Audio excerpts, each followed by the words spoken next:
오늘 우리에게 주신 하나님의 말씀은 이사야서 29장 1절에서 4절, 30장 29절, 마가복음 14장 1절, 2절입니다.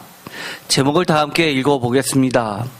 슬프다 절기에 나의 번제단 아리엘 이스라엘이여, 음부 아리엘같이 땅에서 티끌처럼 되리라. 아멘. 이사야서 29장 1절을 보면 매우 독특한 단어가 하나 나오게 됩니다. 1절, 슬프다 아리엘이여 아리엘이여, 다윗이 진친 성읍이여, 해마다 절기가 돌아오려니와. 여기서 보면 아리엘이라는 말이 사실은 구약의 학자들도 매우 어려워하는 말입니다. 왜냐하면 이 어근이 어디에서부터 와서 정확하게 어떻게 그 뜻이 되는지를 모르는 단어라고 합니다. 저도 신학교 다닐 때 구약학에서는 그래도 대한민국 구약학 학자 중에서는 손에 꼽히는 교수님이 계셨습니다. 왕대일 교수님. 지금은 교회를 담당하고 계시죠. 은퇴를 하셔서. 그분께 여쭤보았습니다. 아리엘이 무슨 뜻입니까? 그렇게 여쭤보니까 아리엘은 하나님께서 이스라엘을 부르시는 애칭입니다 라고만 대답을 했고, 그 뜻은 명확하게 아직까지 밝혀지지 않았습니다 라고 수업 시간에 답변을 해 주셨습니다. 저는 무척 궁금했습니다. 그래서 그때는 굉장히 애칭이라고 하니까 좋은 뜻으로만 생각을 했었습니다. 그런데 이 29장 1절을 보면 개역개정에서는 이 말에 각주를 달고 있는데 29장 1절에 2번 되어 있고 밑에는 이렇게 되어 있습니다. 하나님의 제단의 면. 또 표준세 번역으로 보면 기억되어 있고 기억의 각주를 보면 하나님의 암사자 예루살렘을 가리킴이라고 각주가 되어 있습니다. 사실 대한민국의 공인된 성경은 개역개정 그리고 표준세 번역 그리고 공동 번역만이 공인된 성경입니다. 번역을 어떻게 했든 간에 개인의 혼자의 의견이 아니라 번역을 맡으신 분이 번역을 하고 편찬위원회에서 그거를 다시 감수하면서 어려운 거는 서로 토론을 거쳐서 최종 번역을 완성합니다. 그래서 여기서는 하나님의 제단의 면, 하나님의 암사자 예루살렘을 가리키는 것이 공식된 뜻이라고 할 수 있습니다. 그런데 왜 이게 이렇게 되었는지는 여러 의견이 있습니다. 예를 들어서 이렇게 학자들은 보게 됩니다. 이 아리엘이라는 이 말은 제단으로도 에스겔서 43장 15절에서 16절의 타로금이라고 하는 아람어로 되어 있는 주석서죠. 성경에는 이것을 제단으로 번역한 예가 나옵니다. 그래서 이 타르곰에서 이 부분을 제단으로 번역했기 때문에 이것은 제단일 것이다 라고 보는 견해가 있습니다. 그러나 많은 학자들이 이것은 중의를 두 가지 뜻을 가지고 있는 중의로서, 예를 들어서 바벨론 신화에서 유래하는 단어 아랄루라는 단어가 있는데, 아랄루는 음부의 산 혹은 지하세계라는 뜻을 가지고 있다고 합니다. 그래서 아리엘을 좋은 면으로 보면 하나님의 제단이 있는 예루살렘 성전을 가리키는 애칭으로 하나님의 제단이라고 번역하기도 하지만, 또 다른 나쁜 뜻, 음부처럼 낮아진 곳이라는 뜻으로도 번역할 수 있다고 보는 겁니다. 사실 성경에서는 이런 부분이 많이 나오죠. 한 가지 단어를 가지고 두 가지 뜻을 가지고 있으면서 중의적으로 해석하는 말씀하시는 본문들이 꽤 많이 나옵니다. 가장 대표적인 것이 다시 태어나다, 거듭나다라는 뜻입니다. 하나는 다시라는 뜻을 가지고 있는 접두사 아나와 위로라는 뜻을 가지고 있는 아나, 그 두 중의를 가지고 예수님은 하늘로부터 나다, 다시 태어나다, 거듭나다라고 말했는데, 그것을 듣는 학자는 그것을 어떻게 사람의 뱃속에 들어가서 나올 수 있느냐라고 다시로만 번역했던 유대인의 대학자, 즉 니고데모의 주의를 잘못 이해한 본문이 나오게 됩니다.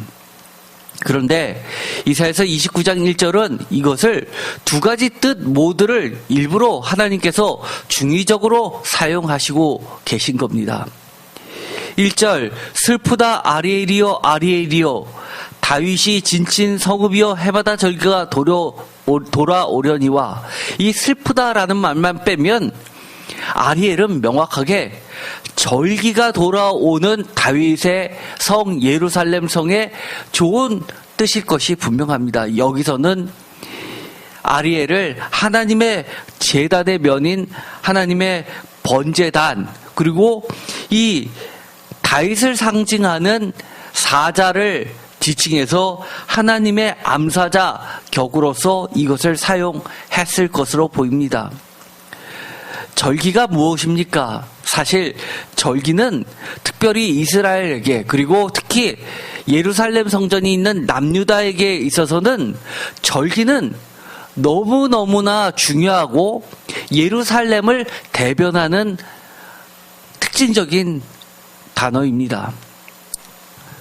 특히 신앙의 중심인 절기, 특히 기쁨의 3대 절기인 유월절과 무교절, 그리고 두 번째인 칠칠절, 맥주절, 율법수여절, 세 번째 초막절, 수장절의 이 3대 절기에는 북이스라엘에서조차도 분단된 남유다로 절기를 지키러 내려온 사람이 있었다라고 할 정도로 절기 때는 매우 사람이 붐비면서 이스라엘의 중심 예루살렘 성전이 가장 바쁘고 기쁠 때입니다.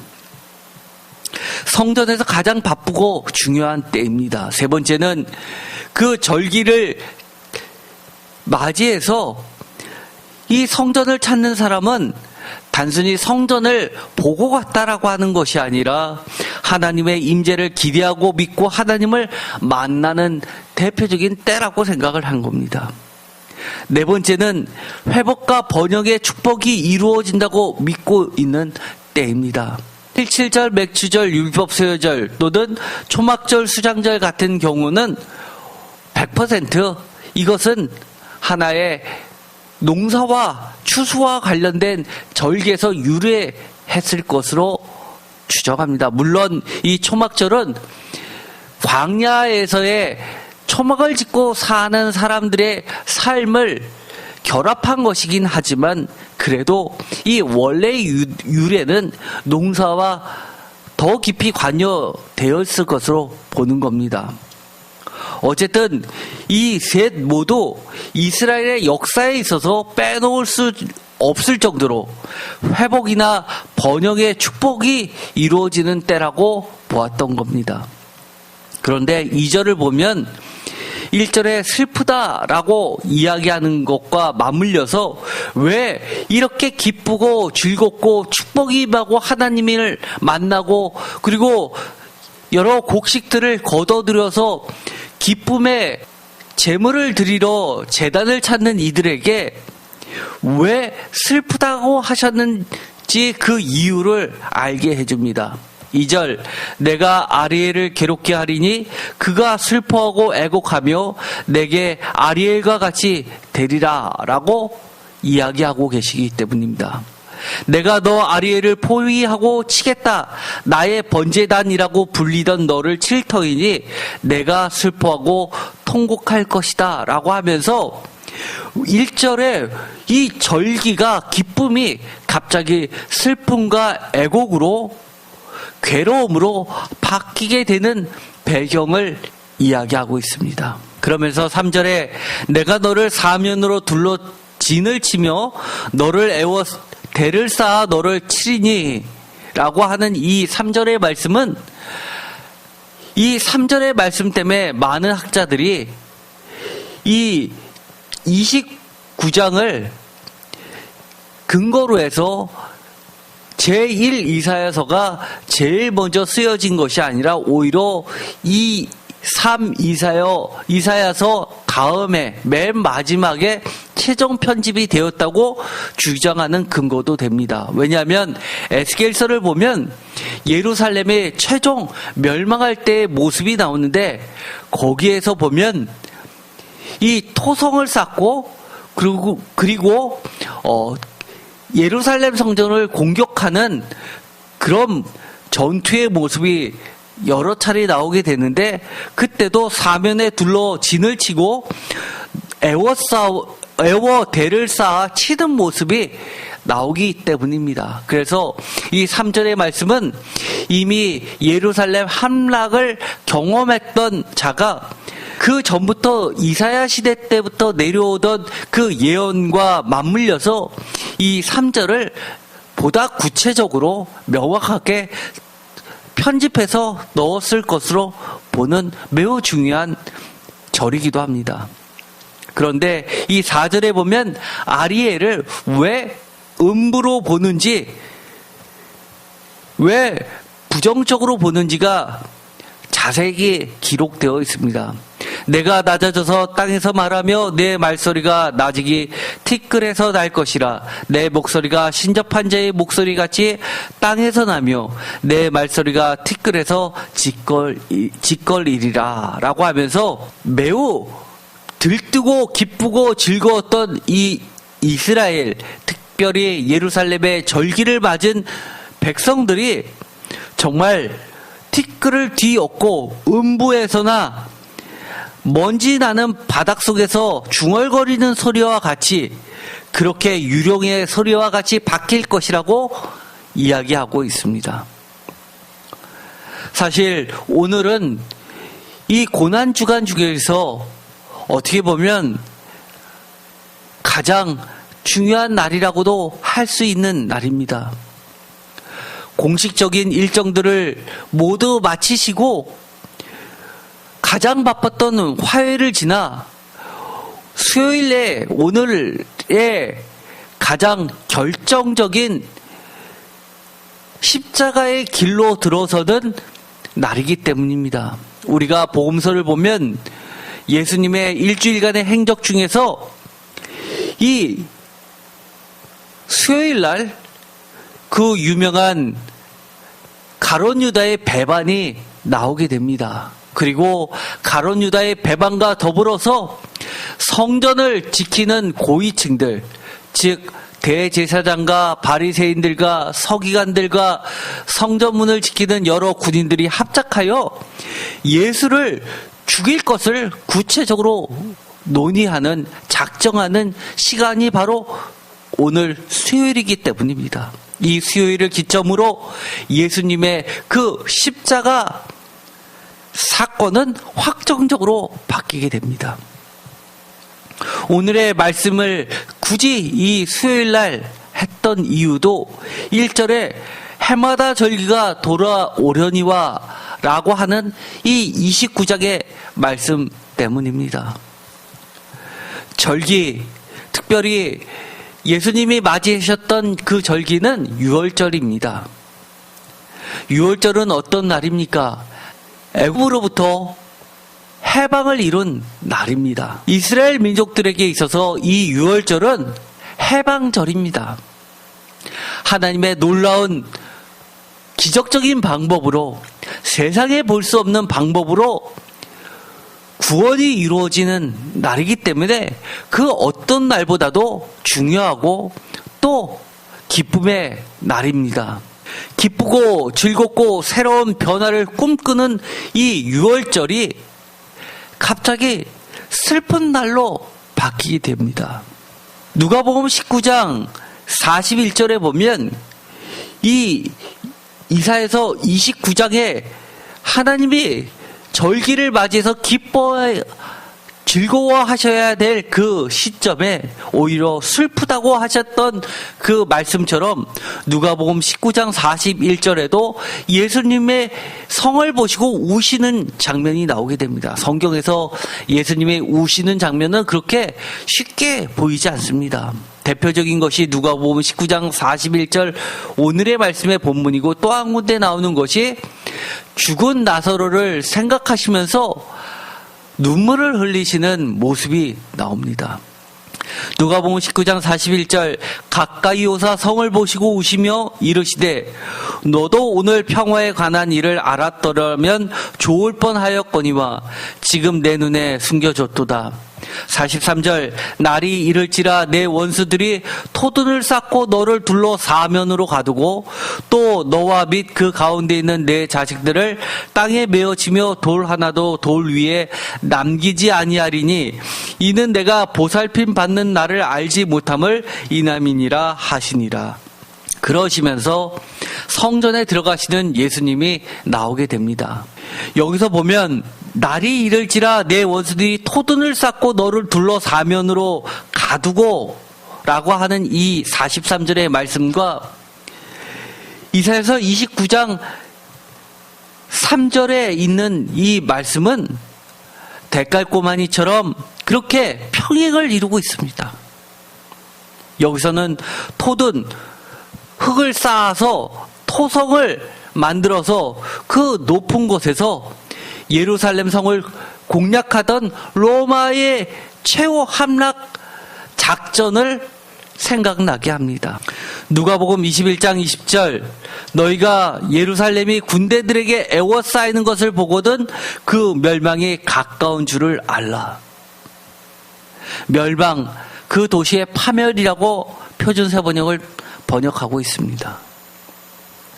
여기서 공통점은 무엇입니까?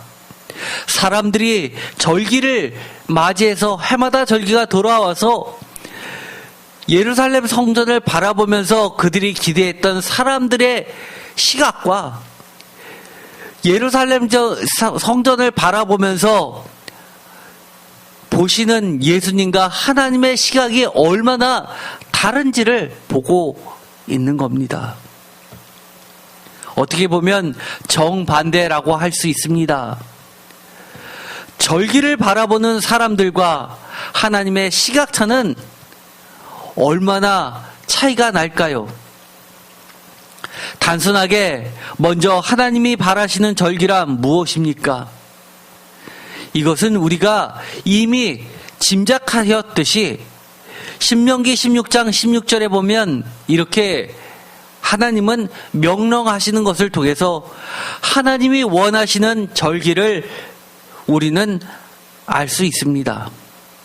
너희 가운데 모든 남자는 1년에 3번 곧 무교절과 칠칠절과 초막절에 내 하나님 여호와께서 택하신 곳에서 여호와를 배웁되 빈손으로 여호와를 배웁지 말고 각 사람이 내 하나님 여호와께서 주신 복을 따라 그 힘대로 드릴지니라. 여기서 이 16절과 17절을 보면 여러분 머릿속에 뇌리에 꽂히는 단어가 무엇입니까?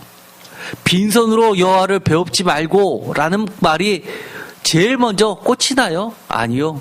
그래서 하나님은 여호와를 뵙자라고 이야기합니다. 두 번째는 여호와께서 주신 복이라는 단어입니다. 하나님께서 이 절기를 통해서 기대하시는 바는 만나기를 원하고 진정한 교제를 원하고 있는 겁니다.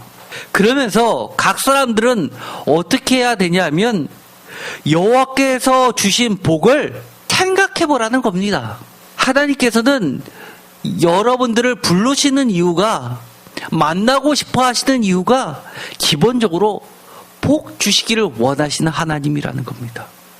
여러분들에게 주신 그 복은 여러분들이 빈손으로 나오지 않고 힘대로 드리는 그 예물을 모두 포함하고 있는 복입니다. 제가 늘 말씀을 드렸죠. 우리가 헌금을 하면 도대체 얼마나 헌금합니까? 우리가 시간을 바치면 얼마나 시간을 바칩니까? 우리가 헌신하면 또 또 얼마나 헌신합니까? 하나님께서 우리에게 주셨던 모든 것을 다 드릴 수 있습니까? 불가능하죠. 그 중에 일부분을 이것은 주님이 저에게 허락하신 복입니다 라는 상징적 의미로 일부분을 되돌려 드릴 뿐입니다. 어쨌든 이 절기라는 것을 통해서 하나님은 인간이 찾는 즐거움에서 하나님이 주시는 참된 즐거움으로 원래 그 복의 개념을 바꾸시기를 원하는 겁니다. 우리가 절기를 맞이해서 늘 하나님의 제단에서 깨우치는 것은 무엇입니까? 그동안 내가 너무나 잘못 생각해 왔구나. 내 힘으로 지금까지 살아온 것인 줄 알았는데 사실은 그게 아니었구나. 하나님이 인도해 주셨고 하나님이 허락해 주셨고 하나님이 베풀어 주신 그 은혜가 얼마나 큰가 회개하고 또 내가 주님 앞에서 얼마나 은혜를 잊어먹고 살았는지 다시금 하나님 앞에 용서를 빌고 용서의 기쁨을 얻는 것입니다. 이사야서 30장에 보면 하나님이 이 절기와 관련돼서 명확하게 하시는 말씀이 있습니다. 29절 너희가 거룩한 절기를 지키는 밤에 하듯이 노래할 것이며 피리를 불며 여호와의 산으로 가서 이스라엘의 반석에게로 나아가는 자같이 마음에 즐거워할 것이라. 거룩한 절기는 기본적으로 노래하며 피리를 불며 즐거운 마음으로 이스라엘의 반석이신 여호와께 나아가는 겁니다. 그것이 기본적으로 하나님께서 절기를 정하신 목적들입니다. 그런데 이 말씀 전에 보면 이런 말씀이 나옵니다. 30장 21절 너희가 오른쪽으로 치우치든지 왼쪽으로 치우치든지 내 뒤에서 말소리가 내 귀에 들려 이르기를 이것이 바른 길이니 너희는 이리로 가라 할 것이며 또 너희가 조각한 우상에 입힌 은과 부어 만든 우상에 올린 금을 더럽게 하여 불견한 물건을 던지같이 던지며 이르기를 나가라 하리라. 즉 절기 때 하나님께서는 반드시 이 절기를 통해서 가르치시는 것이 있습니다. 왜 30장 29절에 절기를 이야기하면서 그 전에 21절과 22절에 우상을 던지면서 나가라 불결한 물건이라고 칭하시는지, 기본적으로 이스라엘의 절기는 하나님의 성전을 찾았다 안 찾았다 건물만 보고 가는 것이 아니라 예배하러 올라와서 교회를 찾아서 신앙의 교육, 즉 참된 신앙 교육을 우리뿐만 아니라 우리의 자녀, 즉 공동체 다음 세대의 신앙을 전수하는 것으로 이스라엘의 절기를 삼으라는 겁니다. 우리가 고난주간에 이 절기를 맞이하는 것도 해마다 돌아오지만 해마다 절기를 지키는 이유는 해마다 이 절기 때 특별하게 우리가 많이 묵상하는 것은 예수님이 걸어가셨던 마지막 일주일간의 행적을 특별히 고난주간이라는 것을 통해서 다시 한번 묵상하면서 예수님의 고난을 재교육하는 시간입니다. 그 가운데는 신앙의 교육이 가장 우선합니다. 이처럼 절기는 내가 작년에도 드렸고 그 재작년에도 들어서 그 의미가 알아요가 아니라 다시 한번 내가 아는 것도 되짚어보면서 미처 깨달지 못한 하나님을 배웠고 하나님으로부터 가르침을 받아서 그 참된 의미를 다시 한번 되새기는 시간입니다. 그렇게 하면서 하나님을 만나고 하나님이 우리에게 주시는 또 다른 여러 가지 축복들을 누리면서 은혜를 경험하면서 하나님께 다시 한번 더 감사하게 되는 겁니다. 이사야서 30장에 보면 특별히 이 초막절에 대한 모습이 나옵니다. 30장 23절 내가 땅에 뿌린 종자에 주께서 비를 주사 땅이 먹을 것을 내며 곡식이 풍성하고 기름지게 하실 것이며 그날에 내 가축이 광활한 목장에서 먹을 것이요. 특별히 이 비와 관련된 절기는 초막절입니다. 물론 농사에는 비가 필수죠. 비가 없으면 농사는 불가능합니다. 맥추절에도 비는 중요하지만 우기 때의 그 절기는 대표적으로 초막절이라고 할 수 있습니다.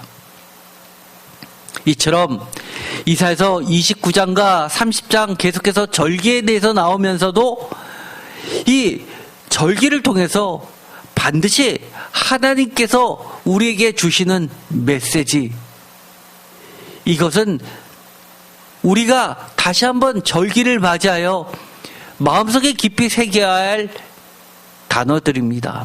이사야서 30장 19절 시온에 거주하며 예루살렘에 거주하는 백성아 너는 다시 통곡하지 아니할 것이라 그가 내 부르짖는 소리로 말미암아 내게 은혜를 베푸시되 그가 들으실 때 내게 응답하시리라. 이 이사야서 30장은 이사야서 29장 1절에 시작할 때 슬프다로 시작하지만 이사야서 30장 절기가 다시 한번 맞이할 때는 이처럼 하나님이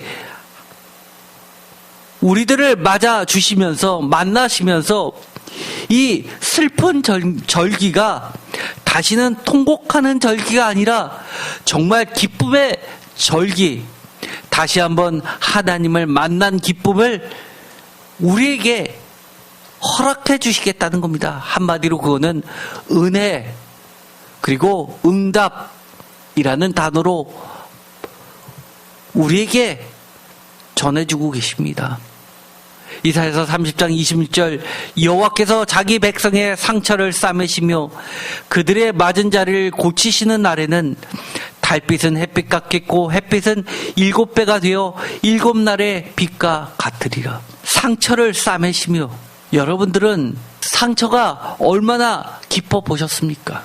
1년 가까이 낫지 않은 상처가 온전히 싸매지면서 제살로 돌아올 때 그 경험을 해보신 분이라면 여호와께서 자기 백성의 상처를 싸매시며 그들의 맞은 자리를 고치시는 날이 얼마나 달빛은 햇빛 같겠고 햇빛은 7배가 되어 7날의 빛과 같으리라는 그 말씀이 우리가 7날의 빛을 경험해 보지 못했음에도 아 진짜 그렇지라는 생각이 절로 들 겁니다. 달빛은 햇빛 같겠고 라는 그 말 또한 아 맞아 이런 거야 라는 생각이 굳이 설명을 안 해도 알 겁니다. 아무리 마약 성분의 약을 먹어도 잠이 들었는데도 자다가도 깰 정도로 그 상처가 아플 때 정말 어쩌면 이 다리를 차라리 잘라서 없는 게 낫지 않을까? 그러면 좀 덜 아프지 않을까라는 착각까지 일으킬 정도의 상처라면 우리가 주님의 그 은혜가 얼마나 크고 값진 것임을 굳이 설명을 안 해도 아직 경험해 보지 않아도 가히 짐작 가능합니다. 마가복음 14장 1절에 보면 예수님의 그 고난의 시간을 구체적으로 이야기하고 계시는 장면이 나옵니다. 마가복음 14장 1절 이틀이 지나면 유월절과 무교절이라 대제사장들과 서기관들이 예수를 흉계로 잡아 죽일 방도를 구하며 라고 되어 있습니다. 바로 이것이 이틀이 지나면 이라는 말을 통해서 이것이 고난주간의 수요일이라는 사실을 알게 됩니다. 그런데 오늘 이 중요한 날에 우리는 고난주간 설교했을 때에도 2015년, 16년의 설교 가운데서도 제가 한 바가 있지만 이 수요일 하면 가장 중요한 사건은 바로 기름을 부은 도유 사건입니다.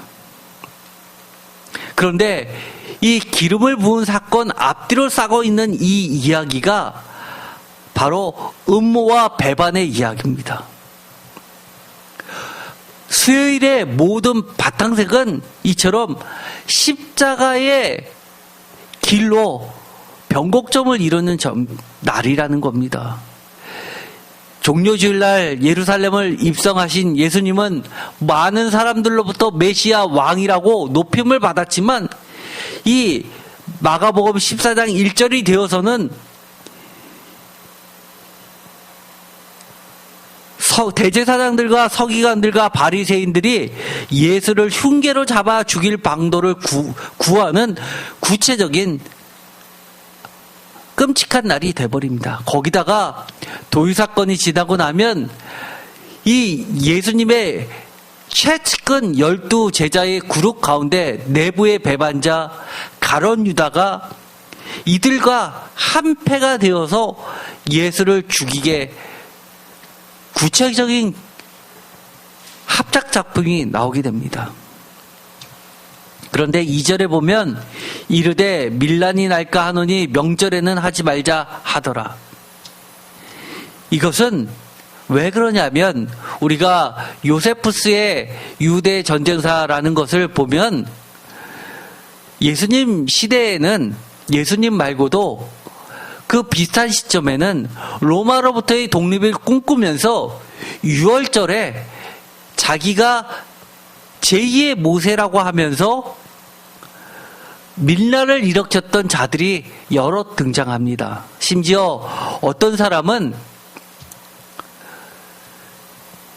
요단강을 건너서 여호수아가 가나안 입성하듯이 그렇게 믿음으로 이 요단강을 건너면 로마의 군대들이 모두 물러갈 것이다 라고 해서 많은 사람을 이끌고서 실제로 요단강을 건너면서 걸어 들어왔는데 모두 다 잡혀서 반역죄로 죽게 되는 일이 벌어지는 사건도 기록되어 있을 정도입니다.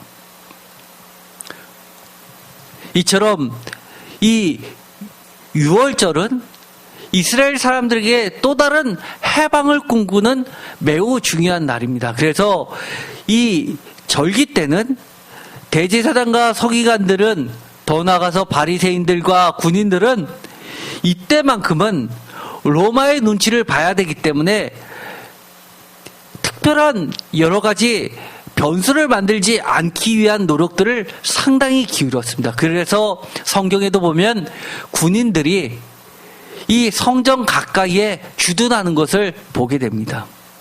여기서도 마찬가지로 이 6월절과 무교절이 이틀이 지나면 나오기 때문에 이때는 예수를 죽이지 말고 이 명절이 지나서 6월절과 무교절이 지나서 예수를 죽이려고 했지만 실제로는 어땠습니까? 이들의 계획은 수포로 돌아가고 하나님에 의해서 바로 6월절날 요한복음에 의하면 6월절에 어린 양처럼 그렇게 어린 양이 도살당하는 그 시각에 예수님이 십자가에 달려 돌아가신 것으로 기록이 됩니다. 물론 이 요한복음과 그리고 마태, 마가, 누가복음과의 십자가 죽음의 시간에는 하루 정도의 차이가 발생합니다.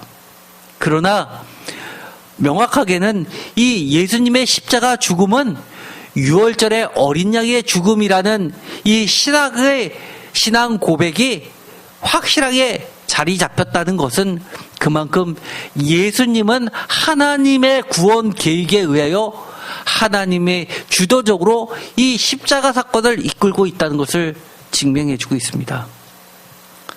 절기의 하나님의 계획은 무엇이었습니까? 죄중에 빠진 사람들을 어떻게 구원할까 궁리하시고 계획하신 바를 실행하시는 거였습니다. 반면에 절기를 준비해야 할 성전의 이 사람들의 계획은 밀란이 일어나지 않으면서도 예수를 어떻게 죽일까 음모하는 겁니다. 유월절과 무교절을 피해 밀란만큼은 막기를 원했던 하나님의 대적자인 성전 고위층들의 계획은 실패하고 철저히 예수 그리스도의 십자가 죽음은 하나님의 주도에 의한 해방, 우리를 모든 인류를 죄에서 구원시키시려는 계획대로 이루어지고 있다는 사실입니다. 마태복음 26장에서도 마찬가지입니다. 예수께서 이 말씀을 다 마치시고 제자들에게 이르시되 너희가 아는 바와 같이 이틀이 지나면 유월절이라 인자가 십자가에 못 박히기 위하여 팔리리라 하시더라. 3절 그때 대제사장들과 백성의 장로들이 가야바라 하는 대제사장의 관정에 모여 예수를 흉계로 잡아 죽이려고 의논하되 5절 말하기를 밀란이 날까 하노니 명절은 하지 말자 하더라. 누가복음도 마찬가지입니다. 22장 1절 유월절이라 하는 무교절이 다가오매 대제사장들과 서기관들이 예수를 무슨 방도로 죽일까 궁리하니 이는 그들이 백성을 두려워함이더라. 하나님을 두려워해야 하는 이들이 하나님은 두려워하지 않으면서 오직 백성을 두려워하는 이 영적인 무지 상태를 보여주는 겁니다. 절기 때 하나님께서 성전을 향해서 원하시는 바는 무엇입니까? 대제사장과 서기관들과 백성의 장로들이 모여드는 이 백성들에게 하나님을 가리키고 우상을 멀리하게 하고 우상을 버리게 하고 하나님께 돌아오게 해야 되는 이들이 오히려 하나님의 생각하는 정방대로 하나님을 두려워하고 경외하는 것은 버리고 백성들만을 두려워합니다. 3절 12 중에 하나인 가롯인이라고 부르는 유다에게 사탄이 들어가니 이에 유다가 대제사장들과 성전 경비대장들에게 가서 예수를 넘겨줄 방도를 의논하매 그들이 기뻐하여 돈을 주기로 언약하는지라. 유다가 허락하고 예수를 무리가 없을 때에 넘겨줄 기회를 찾더라. 이 가롯 유다의 계획과 이 음모를 했던 성전 고위층들의 합작품이 구체적으로 기록이 되고 있습니다. 그러면 우리가 여기서 반드시 생각해 보아야 할 문제가 있습니다. 그러면 해마다 돌아오는 절기에 우리는 어떻게 해야 하는 것이냐라는 겁니다. 우리는 해마다 돌아오는 절기에 어떻게 해야 합니까? 절기를 맞이하는 우리들은 한마디로 하나님이 기대하시는 절기를 보내면 되면 됩니다. 하나님이 기대하시는 절기는 무엇입니까? 아까도 말씀드렸죠.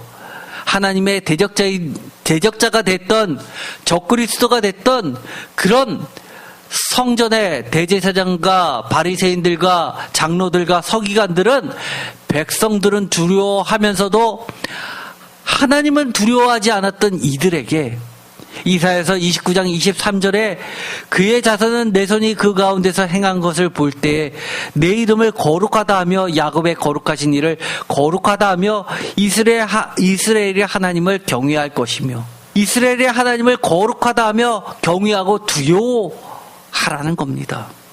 이 거룩하다라는 이 말은 특별히 이사야서 29장을 비롯해서 29장에서부터 30장까지 대거 등장합니다. 29장 19절 겸손한 자에게 여호와로 말미암아 기쁨이 더하겠고 사람 중 가난한 자가 이스라엘의 거룩하신 이로 말미암아 즐거워하리니.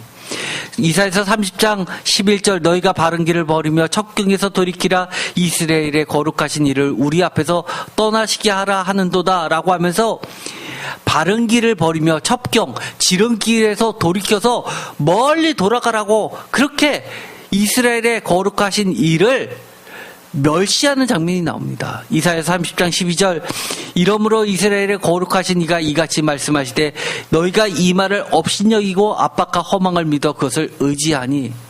이사야서 30장 15절 주 여호와 이스라엘의 거룩하신 이가 이같이 말씀하시되 너희가 돌이켜 조용히 있어야 구원을 얻을 것이요 잠잠하고 신뢰하여야 힘을 얻을 것이거늘 너희가 원하지 아니하였고. 이사야서 30장 29절 너희가 거룩한 절기를 지키는 밤에 하듯이 노래할 것이며 피리를 불며 여호와의 산으로 가서 이스라엘의 반석에게 나아가는 자같이 마음에 즐거워할 것이다. 이사야서 31장 1절 이스라엘의 거룩하신 일을 앙모하지 아니며 여호와를 구하지 아니하니. 즉 29장부터 31장 30장까지 계속해서 여호와를 거룩하다 칭하고 있습니다. 거룩하신 일을 우리가 해야 하는 것은 거룩하다 해야 하는 겁니다. 어떤 분들은 이 말씀을 보며 이게 무슨 말이냐고 질문하시는 분도 계십니다. 거룩하신 일을 거룩하다 하는 게 무슨 말씀입니까? 당연한 거 아닙니까? 그런데 이 말씀이 써 있다는 것은 거룩하신 하나님을 거룩하지 않게 하는 일이 너무 많이 있다는 겁니다. 예를 들어 볼까요? 거룩하신 하나님을, 거룩하신 예수님을 가장 빈번하게 거룩하지 않게 만드는 장소가 어디일까요? 어디입니까? 우리는 하나님을, 예수님을 가장 거룩하게 하는 곳이 모두 다 교회라고 믿고 있습니다.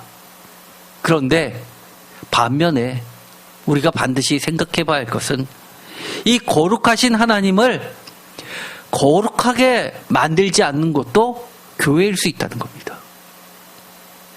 하나님을 가장 경외하고 두려워해야 되는데 하나님과 예수님을 전혀 두려워하지 않게 하는 자들도 사실은 스스로 나는 그리스도인이다, 하나님을 믿는 자다라고 하는 사람들이 더 많이 범할 수 있다는 겁니다.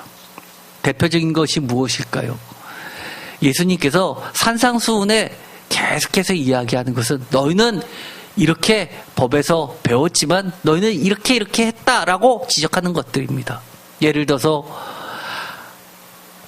하나님께 드리기만 하면 됐다라고 하면서 고르반 하면서 인간들 사이에서, 사람들 사이에서는 하나님의 그 법칙들, 가난한 자 그리고 핍박받는 자와 함께하지 못하는 것을 질책하시기도 하고, 그리고 내 재산을 지키기 위해서 하나님을 향해서, 성전을 향해서 그렇게 맹세를 많이 하지만 정작 하나님에 대해서 지켜야 될 언약들은 지키지 않는 수많은 것들에 대해서 질책하고 계십니다.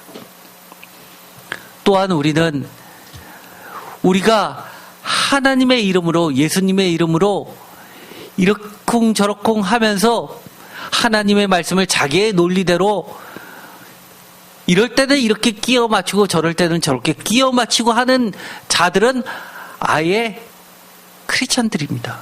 하나님을 모르는 자들은 하나님의 말씀이 뭔지도 모르는데도 불구하고 그들은 그런 하나님의 성경 말씀을 가지고 와서 자신의 논리를 피지도 못하는데 오히려 하나님을 믿는 자들은 성경을 가지고 와서 수많은 범죄들을 일으킵니다. 사실은요, 우리가 거룩하신 일을 거룩하다 하는 것 자체가 쉽지 않습니다. 우리가 그동안 많은 크리스찬들을 경험해 보았습니다. 특별히 코로나를 겪으면서 교회의 모습들도 너무 많이 달라졌죠. 산과 들로 주일을 헛되게 보내면서 친구들과 오락을 즐기는 많은 크리스찬들, 그러면서 떳떳하게 하나님이 만드신 피조 세계에서 하나님을 찬양한다고 이야기하는 자들, 우리는 경험해 보았습니다. 우리가 절기를 맞이해서 하나님께서 우리에게 이야기하시는 것은 무엇입니까? 이사야서 30장 11절에 너희는 바른 길을 버리며 적경에서 돌이키라, 이스라엘의 거룩하신 이를 우리 앞에 떠나시게 하라 하는 자들이, 우리에게 부드러운 말만 하라고 하는 자들에게 하나님은 너는 거룩하신 일을 업신여겼다고, 이제는 제발 교회에 와서 하나님으로부터 쓴소리를 들으라는 겁니다. 그것이 바로 어떻게 보면 우리가 하나님의 쓴소리도 아멘하며 은혜로 받아들이는 것이 야곱의 거룩하신 일을 거룩하게 만드는 겁니다. 거룩하다라는 그 뜻, 카도시는 기본적으로 무겁다라는 뜻을 가지고 있습니다. 하나님의 말씀을 무겁게 여기고 무겁게 다루는 겁니다. 중하게 다루는 겁니다. 중요하게 다루는 겁니다. 하나님을 괴롭게 하는 아리엘의 절기, 이것은 한마디로 거룩하신 하나님을 거룩하지 못하게 만드는 절기였기 때문입니다. 하나님의 이름만을 차용한 장사꾼들, 강도들, 도둑들의 소굴로 절기를 망쳐놨기 때문입니다. 예수님도 예루살렘 성전에 입성하시고 예루살렘 성전에서 제일 먼저 했던 것이 무엇입니까? 장사꾼들을 몰아내면서 만민이 기도하는 집으로 만드시면서 그러면서 에스겔서에 있는 말씀을 그리고 스가랴서에 있는 말씀을 성취시켰습니다. 스가랴서에 있는 말씀은 무엇이었죠? 하나님의 영광을 가득 채우는 사건이었습니다. 에스겔서의 말씀은 무엇입니까? 다시금 하나님을 돌아오게 하는 일이었습니다. 동물을 통해 들어오셔서 하나님의 임재를 경험시키면서 자신의 복받기만을 위해서 이 하나님의 성전을 찾는 그들에게 그것이 아니라 하나님의 이름을 거룩하게 하며 하나님을 망령되지 않게 하며 하나님의 말씀을 중하게 여기고 하나님의 말씀들을 지켜나가는 그 신앙의 중심으로 삼는 것, 이렇게 한다면 약속하신 것처럼 하나님의 절기가 기쁨의 피리소리와 노래소리가 넘쳐나게 은혜를 허락해 주신다는 것이 하나님의 약속이십니다. 우리가 다시 한번 절기를 맞이했습니다. 우리가 교회를 와서 이 고난주간, 특별히 오늘 수요일날 예수님의 십자가 사건의 변곡점이 되었던 음모와 배반의 시간 앞에 서 있습니다. 어쩌면 우리도 이 대제사장들과 서기관들과 장로들처럼 성전을 지킨다고 하면서, 쉽게 말해서 요즘처럼 기독교인들이 없을 때 우리만이라도 교회에 나오는 그리스도인들이라고 스스로 자부하면서 기독교를 지켜나가는 자들이라고 칭하면서 혹시나 하나님이 원하시는 절기는 지키지 않고 하나님을 거룩하지 않게 만들고 있지 않나 돌이켜봐야 합니다. 그것이 바로 우리가 하나님을, 예수님을 다시 십자가에 못 박혀 죽이는 음모를 꾸미는 행위들이나 마찬가지입니다. 다시 한번 우리가 성전을 차지해서 절기를 맞이해서 하나님의 말씀을, 우리에게 하시는 그 하나님의 쓴소리조차 은혜로 여기면서 회개할 것은 회개하고 진정한 하나님의 은혜, 십자가를 통한 예수 그리스도의 죄에서의 완전한 해방을 우리가 기쁨으로 맞이했으면 좋겠습니다. 기도하고 마치겠습니다. 하나님, 우리의 입에서, 우리의 마음에서, 우리의 생각에서 예수 그리스도를 십자가에 달려 죽이는 음모를 꾸미고 있는 것들을 모두 제거하게 하여 주시옵소서. 또다시 받는 하나님의 절기를 하나님이 기대하시고 기뻐하시는 이 절기로 지킬 수 있게 하여 주옵소서. 하나님을 만나고 하나님의 말씀과 법도가 우리의 삶의 기준이 되게 하여 주시옵시고, 예수님께서 걸어가셨던 그 길을 통해서 우리가 다시는 예수님의 성을 보시며 우시는 그런 눈물을 흘리지 않게끔 예수님의 눈물을 닦아드리고, 슬프다 아리엘이여 라고 하면서 나의 번제단이라고 애칭까지 부르시는 그 하나님의 안타까움을 우리가 진정으로 위로해드리고 하나님과 예수님의 기쁨이 되게 만드는 그런 하나님의 사랑하는 번제단 되게 하여 주시옵소서. 예수 그리스도의 이름으로 기도드립니다. 아멘.